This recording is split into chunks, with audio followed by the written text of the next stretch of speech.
Hi everyone, it's me, Darlene. I'm already back. You'll be seeing this video on a different day than part 1, but it's the same day for me. I'm just having so much fun, and I thought I would start recording part 2. I don't know if this will be the last episode or not. I won't know until I get there.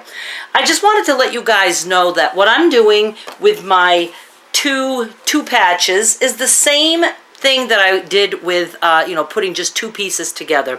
Instead of creating one whole long row, I'm just sending 4 through now every time.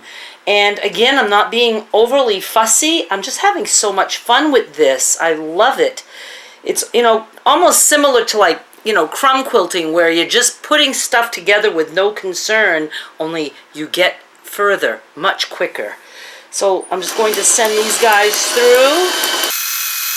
It didn't take me long at all to get all my 96 blocks put together, and I snipped them, and I don't even finger press until I am ready to use it.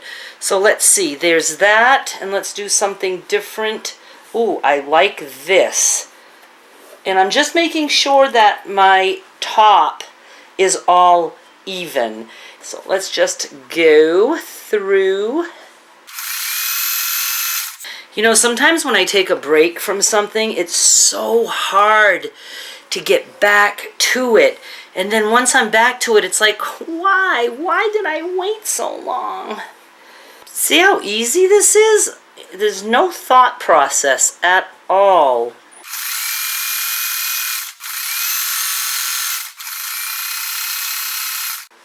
Okay, there's my straight edge and my straight edge. That'll work. And if you find, like, when you're sewing that maybe you're, not at a 1/4 of an inch, that doesn't matter. Just try to sew as straight as possible. Doesn't matter if you take a bigger seam allowance or not, because we're not matching up any intersections here. I'm seriously just grabbing any 2. I do have many other ideas for these scrappy pre-cuts that I'd like to do. It's just always a matter of time for me. Oh, I like that. And I want to do some more mosaic looking things, stained glass looking with batiks.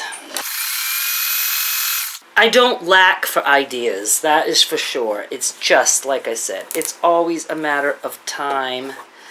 Oh, I like that.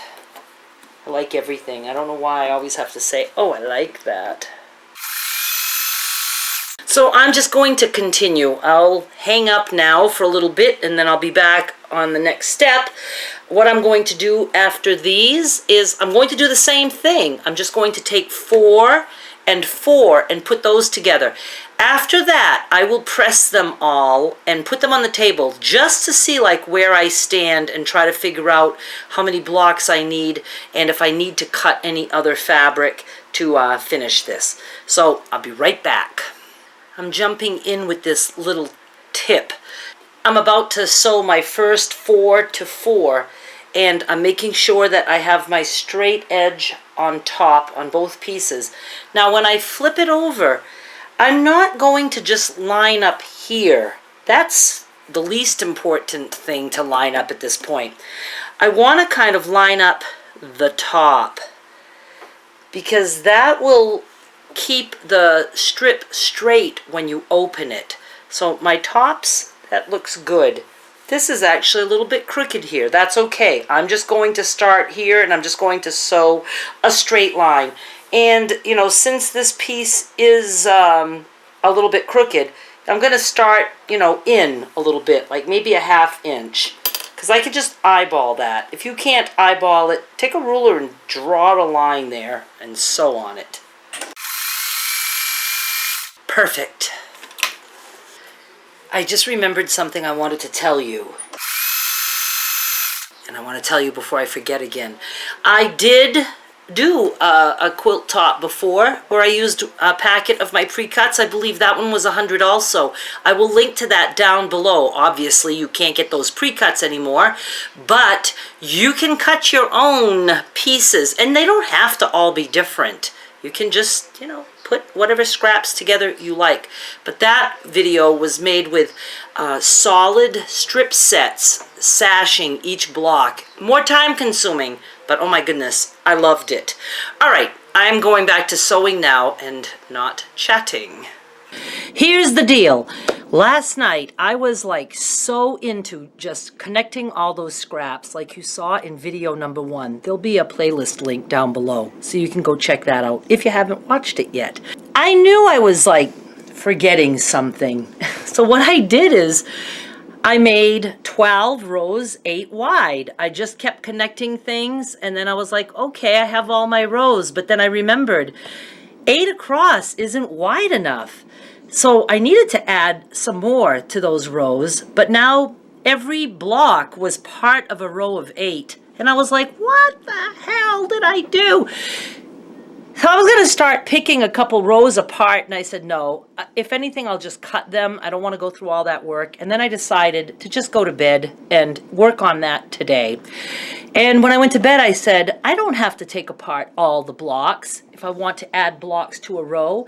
I just need to like take off like 3 and sew all 3 on to the end of a row. If I do 9 rows of 11 blocks each, I would need an additional 27 blocks. With the 3 leftover rows that I would have to work with, I would only have 24 blocks total. So my options are to just cut 3 more blocks out of my scraps, or use those leftover pieces to create 3 more blocks, or some of the blocks are wider than others, so 3 of those rows might be able to just have 2 wider blocks and not need 3 to maybe make them all the same width. I don't know, but that's what I'm going to do. And I might just pick, you know, them apart where I need to just to have that little bit extra, or I might just cut. I don't know, but let me go show you what I'm talking about. So here's what we have. And before I forget, the pre-cuts that I have just like this, they all sold out on eBay. Thank you very much to everyone who bought one. So let me just show you. It's very long and skinny. So I'm going to pick 9 rows and keep them. And like I said, if I want to add 3 to a row, I can just count 1, 2, 3 and either cut here or pick it apart and just add that little block of 3 to the row. Here's how I'm doing this, and I'm probably screwing things up even more. I'm going to try to make the strips about 35 inches wide. So what I'm doing is, this is the strip. This is a cutting strip, and those 2 are cutting strips right there. So I'm just going to overlap this to allow for seam allowance. And I see that I'm about 35 right there. So I'm just going to cut this, and I'm going to sew this piece of 3 onto there. So excited to be fixing this. My tops look pretty straight. And they don't have to be exactly 35 inches. I'm still going to need to trim. Just trying to do it without having to add extra blocks. So here we have it. Good, good.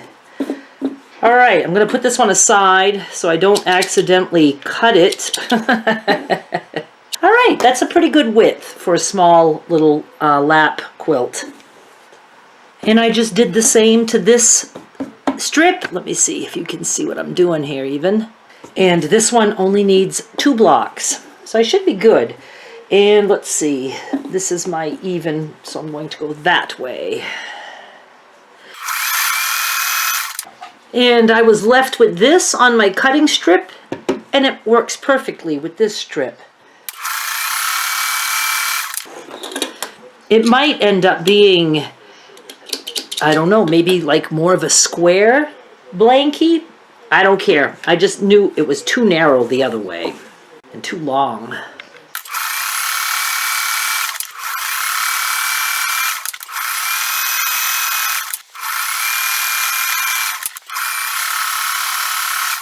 That was way easy. Oh my goodness. I didn't pick any stitches. I just cut, and I have 9 strips now that are about 35 inches wide, give or take. So now let's lay them out and see what we have. Check this out. This worked out great. All I did is I lined them up at, a little bit at the edge of the table so I can see how they hang. And look, I mean, they're, for the most part, even. Not much trimming at all necessary. Now all I have to do is take each row and trim the uneven edge, and I will clear this and set up, and I'm going to show you the lazy tacky way that I do that. Here is how I am going to straighten up these rows. I don't have like a long mat and a long ruler. I don't even want that. It takes up too much room in the house. So I have my straight edge here, and I'm just going to fold it, and I'm going to, fold it on one of the seams so it lays nice and flat, and that's good. And then I'm going to fold this side down like that. So now this edge is fairly straight. You can just go to the edge of your mat and trim using scissors. In this case, I'm going to go ahead and use my rotary cutter. So I'm going to put that on a line. Well, I'll have to move my ruler a little bit.